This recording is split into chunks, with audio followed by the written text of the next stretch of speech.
చూస్తూ ఉన్నాం, తల్లి ఆవేదన చూస్తూ ఉన్నాం. నేను గవర్నమెంట్ కూడా అప్పీల్ చేస్తూ ఉన్నాను. ఇదే కాదు, పట్టాపగలు మియాపూర్లో పట్టాపగలు దొంగతనం జరగడం ఈ మధ్యలోనే.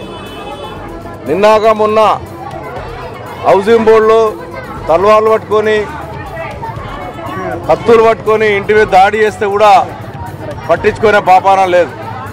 నేను మార్నింగ్ హౌసింగ్ బోర్డు ఇన్స్పెక్టర్ చెప్పాను, తల్వార్లు పట్టుకొని తిరుగుతూ ఉన్నారు, 5 మంది వచ్చి దాడి చేసి వాళ్ళు ఇంటికి వచ్చారని చెప్పి మార్నింగ్ ఇలా ఫోన్ చేశాను.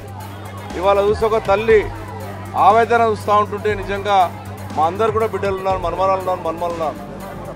ఎవరు వాళ్ళకు శత్రుత్వం లేదన్నప్పుడు కూడా అంతా ఘోరంగా చంపడం అనేది, అది కూడా 4 మంది మెట్లెక్కి ఆడపిల్లలను చంపడం అనేది దురదృష్టకర విషయం, బాధాకర విషయం.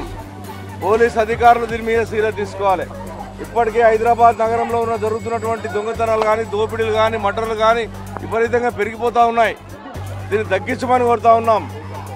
ఆ పిల్ల పానం తెచ్చేయగలలేం కానీ ఇంకొక పిల్లకు కూడా జరగొద్దని చెప్పి తల్లి ఆవేదన చెప్తా ఉంటుంటే బాధ కలుగుతూ ఉంది. పోలీస్ అధికారులు ఆలోచన చేసుకోవాలి. ఇప్పటికైనా law and order, Hyderabad law and ఆర్డర్ని సక్రమంగా పరిస్థితి చేసుకోండి. డీసీపీ గారు, మీరు రోజు టెలికాన్ఫరెన్స్ కాదు,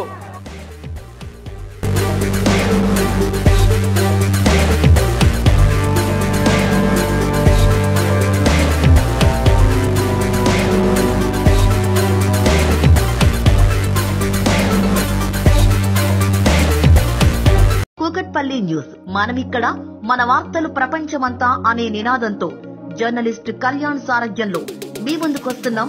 సబ్స్క్రైబ్ చేసుకుని ఆశీర్వదించండి.